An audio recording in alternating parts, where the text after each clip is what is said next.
it's more than guns. It's about, you don't have the First Amendment without the Second Amendment. And the Second Amendment is, it's another one. If they take this right away, what's next?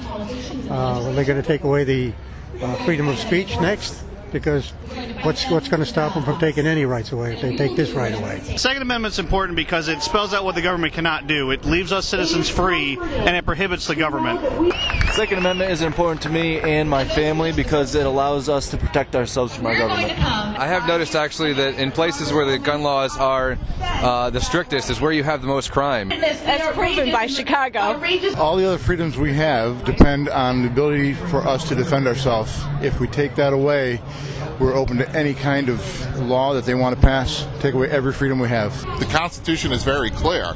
You should not infringe on the Constitution. Making people register, limiting how a person can protect themselves, proves that they aren't representing the will of the people. They're really just being reactionary and dealing with sentiment.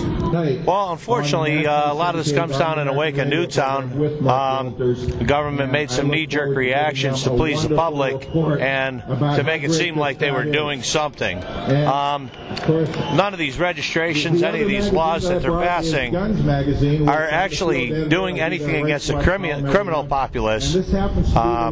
Illegal guns, where they're getting them, how they're using them. The only people who are being affected are law-abiding Americans. Gun-free zone is a killing zone for defenseless children, women, and other people. Gun-free zones. Let's take a school, for example. Newtown's the hottest topic. The police showed up after it was all done.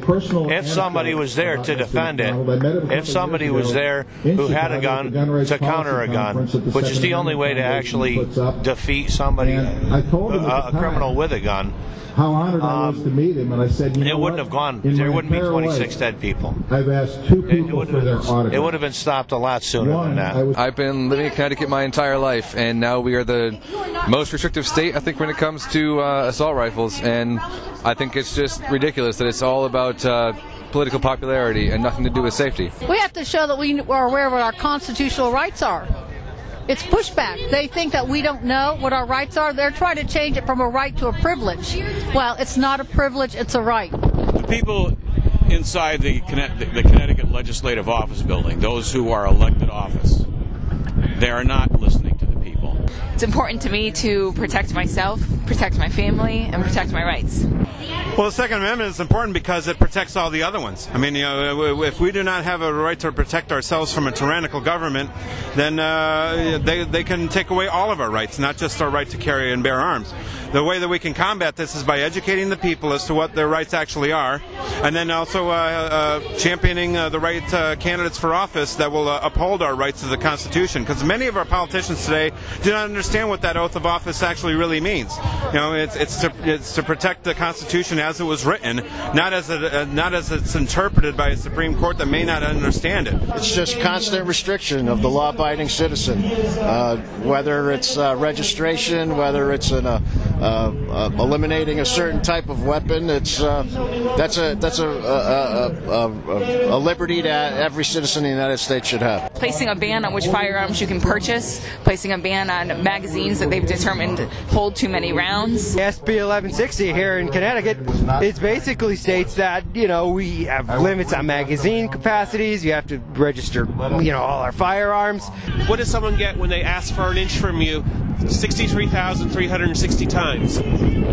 Your mile. The Second Amendment is an inalienable right that we have, and we need to be able to protect ourselves against not only criminals but corrupt governments. It protects our freedom and protects our family when the police aren't there. Yeah, I'm a member of a local law enforcement here in Connecticut. The Second Amendment's important. All the Bill of Rights are important to me. It's not just the Second Amendment. I'm here to support the Second Amendment today, but the Second Amendment really protects the rest of them, and that's where you tend to see this kind of the groundswell of support.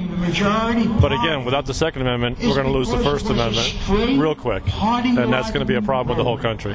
The confiscation issue is going to be a very, very difficult one here in Connecticut. I've heard lots of people talk about it. I'm going to be hard-pressed to predict what's going to happen on that one. I really don't know. Do you think that just law enforcement in general will disobey tyrannical orders, or do you think they'll follow through? Again, that's a good question.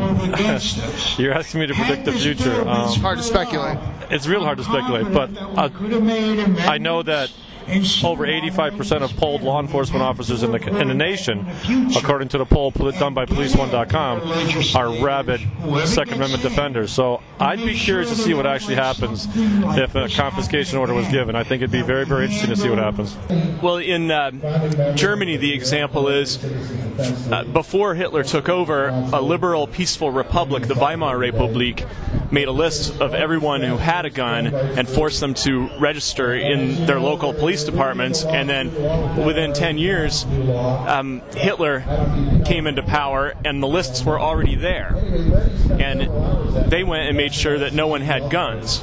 People say that, oh, that can't happen in America, but if you ask the American citizens back during the World War II after Pearl Harbor, what they did to the Japanese citizens, these were not like, just visitors. These were actually citizens that they rounded up and put in prison camps. And you can go back further than that, and you can ask the Native American people what happened to them and tell me that the American government can't be tyrannical. It's completely naive. Well, we know from history, registration sounds benign, but registration has always historically been followed by confiscation, and we also understand their tactics. Instead of calling it gun control, they're calling it like gun safety. Politicians always change the language, and they use happy language, very benign language, when it's anything but. So we know what they're doing. We know what they're up to. I swore an oath to uphold and defend the Constitution of the United States. I served in the Marine Corps from 2006 to 10 on active duty. I actually just finished my reserve time a few days ago. And as far as I'm concerned, that oath is lifelong. I took the oath. I'm not going to give it up till I'm in the grave. And if I can still hold it up by spirit, guess what? That's exactly what I'm going to do. I also am married, and I'm a father. I have all the more reasons than ever to uphold and defend the Constitution of the United States against all enemies, foreign and domestic. And Beloy, if you're watching this, I hope you heard me. It is a right granted to all people. I do not think that it is right for anyone to infringe on it. It should be my choice as to whether I carry or not. That choice should not be made by someone else. That's what fundamental freedoms and liberties are all about. Well, the only way to get rid of these gun laws is to educate the people so that they know what's being taken away from them, and they stop voting in the fools that put in laws like this, because the people are the ones who put these people in power. Thank you, I appreciate it. And the people need to be the ones to remove them from power while they still have a chance. Well, I just hope that people remember what they have their responsibility as citizens are in November, and get out and vote for the candidates that embrace their viewpoints and that love freedom. The people have to wake up. It's not just guns. Guns is a very important thing.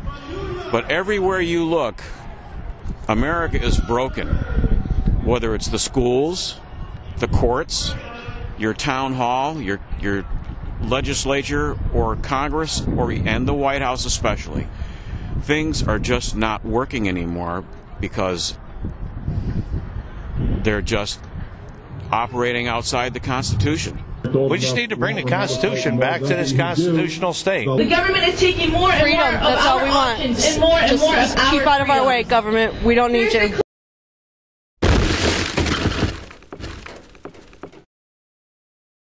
Story went viral, and he was finally offered bail. We bailed him out, got him out of jail. The story went all over the internet how cops just ransacked into his house, took his guns, arrested him. The Liberator was, first and foremost, a politically activist project. So it wasn't about, advancing the state of 3D printing or kind of communicating to you the broader possibilities of liberty. It was first and foremost